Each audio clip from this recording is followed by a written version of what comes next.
El tema de los libros de texto, ayer una jueza de la Ciudad de México dio 24 horas a la SEP para cumplir las medidas que concedió a la Unión de Padres de Familia.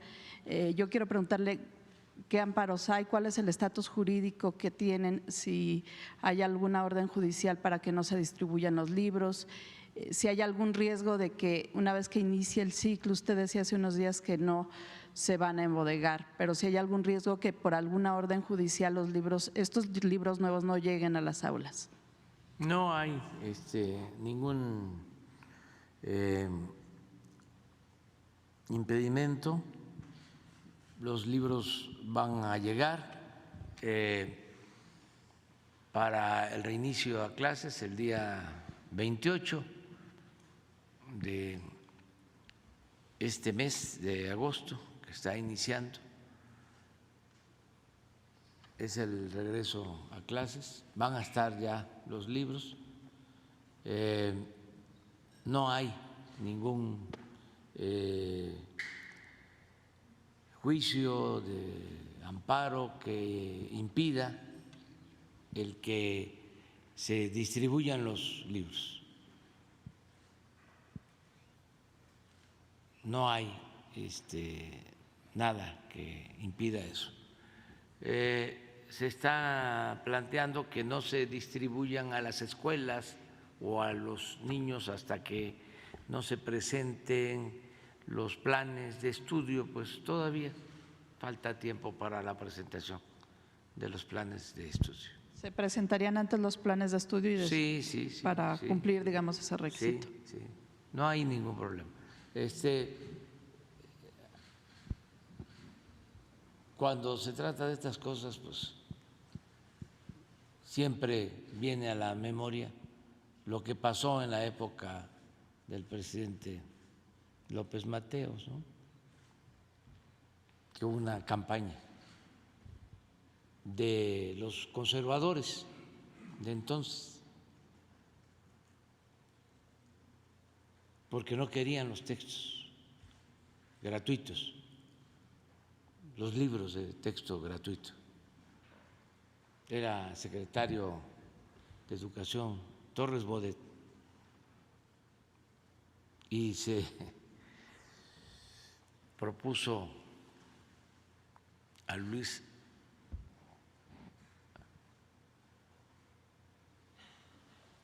el intelectual, escritor Martín Luis Guzmán como director de la Comisión de Libros de Texto y se creó un consejo para eso y hubo oposición muy fuerte, los mismos de ahora, bueno, el mismo pensamiento de entonces, no querían los libros de texto y sin embargo pues se distribuyeron y ayudaron muchísimo. Esto a principios de los años 60, a nosotros nos tocó recibir los primeros libros en ese entonces. Hay un texto de Torres Bodet explicando sobre esas protestas. A ver si no lo tienes, el libro, el texto de Torres Bodet, para que lo suban a las redes. Sí, porque se equivocó el gran filósofo alemán cuando aseguró que la historia no se repite, aunque decía que se repetía solo en su versión caricaturesca. Y sí, se repite la historia, aunque sea en versión caricaturesca.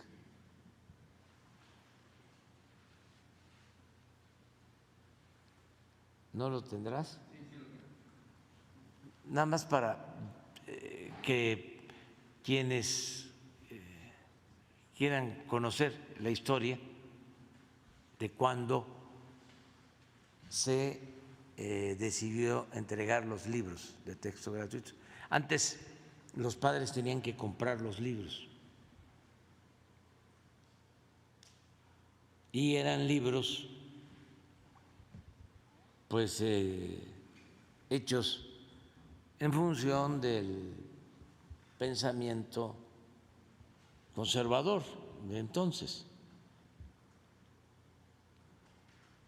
Y había también el negocio de los que imprimían los libros. Entonces, cuando se decide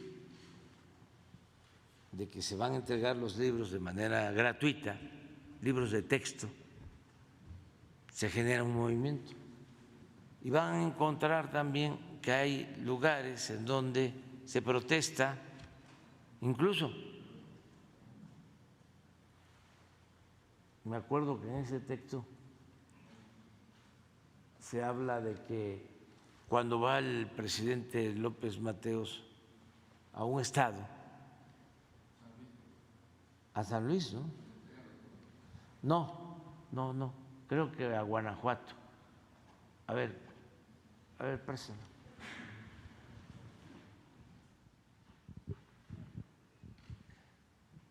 A ver, pásale.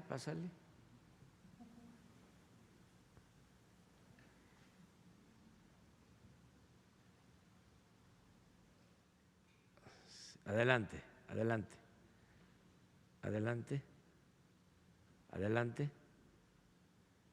A ver, hasta ahí. Este fue el comité que se creó para la elaboración de los libros. Ali Chumacero, Luis Garrido, René Capistrán Garza, Andrés Enestrosa, Francisco Monteverde, ¿verdad? Rubén Salazar Mayén, Jesús Silva Gerso, Alfonso Tejada, Julio, ¿sí? Julio Torres, ¿verdad? Y Artemio del Valle Arispe. A ver, adelante. Mire lo que se decía.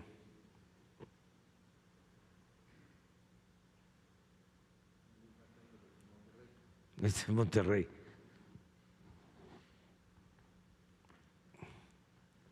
Seguramente que ahí estaban los juncos de antes. Ciertos sectores consideraron propicio el momento para que los padres de familia manifestaran su indignación. Sigue adelante. No lo querían distribuir.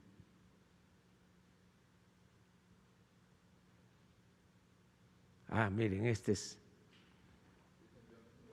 Sí, durante el viaje que hizo a León en enero de 1963, el presidente López Mateos, para inaugurar la ciudad deportiva del estado de Guanajuato, el presidente se vio asediado por niños que obedecían consignas de críticos invisibles, o sea, de los que tiran la piedra y esconden la mano, muy propio de la hipocresía, ¿no?, de la derecha. Ostentaban en su cartel esta frase cínica: el texto único es una vergüenza para México.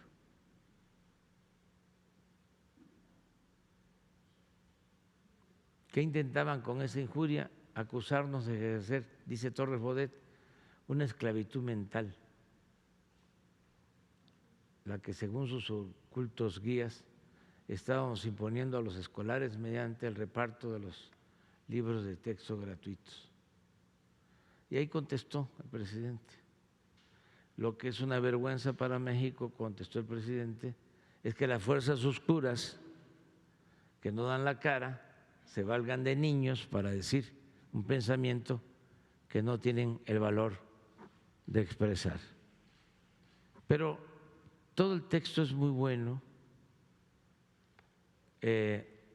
y al final se logró, en bien de la educación pública, la entrega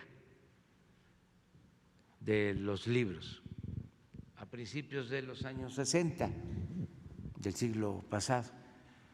Desde entonces se creó la Comisión de Libros de Texto Gratuito. Y sí, Martín Luis Guzmán fue el primer director de la Comisión de Libros de Texto Gratuito. Ahora, pues se está haciendo una revisión de los contenidos de los libros, ya no los están haciendo, porque también en esto, además de los grupos conservadores, se oponían pues los que imprimían los libros, porque eran los que tenían el negocio, los libros que vendían. Y cuando se decide entregarlos de manera gratuita, pues todos estos grupos se inconforman. Aunque ahora la queja es porque no se conoce el contenido, ¿no? Sí, pero es en el fondo lo mismo. O sea, si hacen ustedes la investigación sobre quiénes se oponen y quiénes están promoviendo los amparos, van a encontrar que es exactamente lo mismo. Por eso sí recomiendo el texto de Torres Bodet para conocer lo que sucedió en ese entonces. Por eso la historia es la maestra de la vida, decía Cicerón. Quien no sabe de dónde viene, difícilmente va a saber hacia dónde va. El pensamiento conservador siempre ha existido. Ni cuando triunfa la República,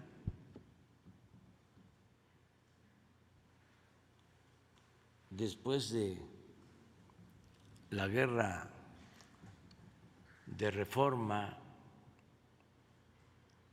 y de la intervención francesa, luego de que se restaura nuestra República, es un gran triunfo. Se pensaba que ya había desaparecido el conservadurismo. No, siguió existiendo, se mantuvo durante el periodo del presidente Juárez, durante la República restaurada y del presidente Lerdo, y todavía con Porfirio Díaz hubo un movimiento liberal. Todos los gobernadores de aquella época, la mayoría, eran liberales, incluso masones, pero poco a poco fue avanzando el movimiento conservador de nuevo, hasta que el porfiriato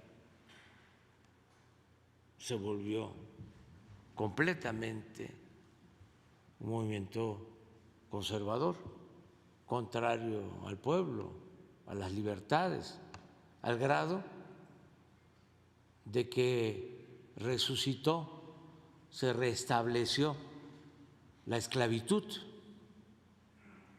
en el país y fue un periodo de auge del pensamiento conservador. Por eso la revolución. Sin embargo, después de la revolución continuó el pensamiento conservador. Aquí estamos hablando de la época de auge del movimiento revolucionario o posrevolucionario, cuando gobierna el presidente López Mateos, y aún así, ahí están. Y ahora, desde luego, y qué bien, ¿no?, que exista un movimiento conservador de oposición, como ha sucedido a lo largo de la historia, a los cambios y al pensamiento liberal con dimensión social,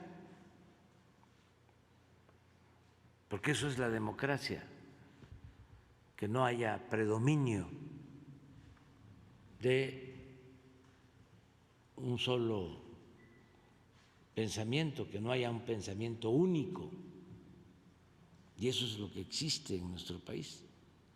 Hay una auténtica democracia que antes no se manifestaba porque había un pensamiento conservador predominante.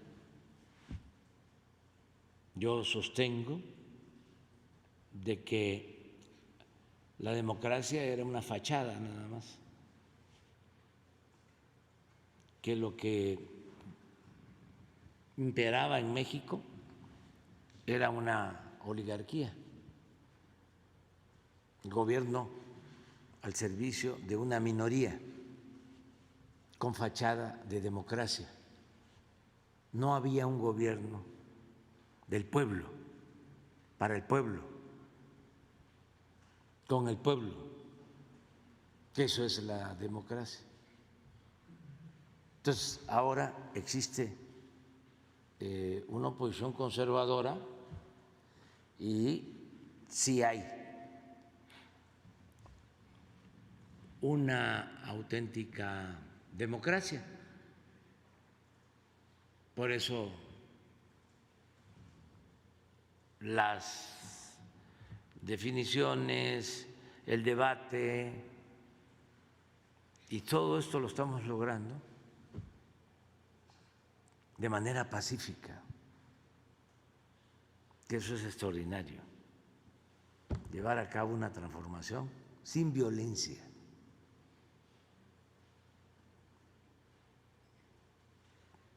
Y se va avanzando. Y la verdad, nosotros estamos muy contentos porque estamos logrando el propósito de transformar. Ayer lo decía, ¿cuál es el fin último de un gobierno democrático? Lograr la felicidad del pueblo. Y lo estamos logrando. Imagínense lo que significa disminuir la pobreza, reducir la desigualdad.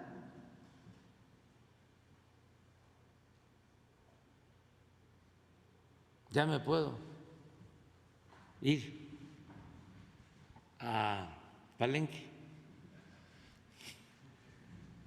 Ya.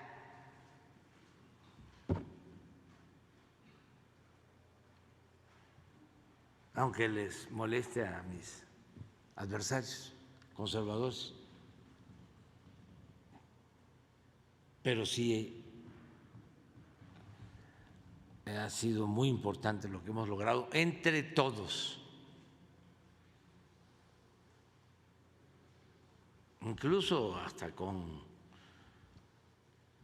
el buen comportamiento de los conservadores, porque no pasan de insultos.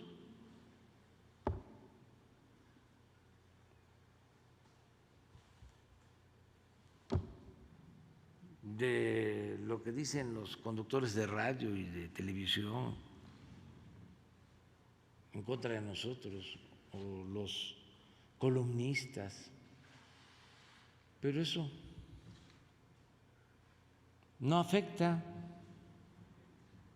Además, como hemos echado a andar desde hace tiempo lo que llamamos la revolución de las conciencias y estamos informando, orientando, concientizando, hemos logrado contrarrestar toda la campaña de manipulación de los medios.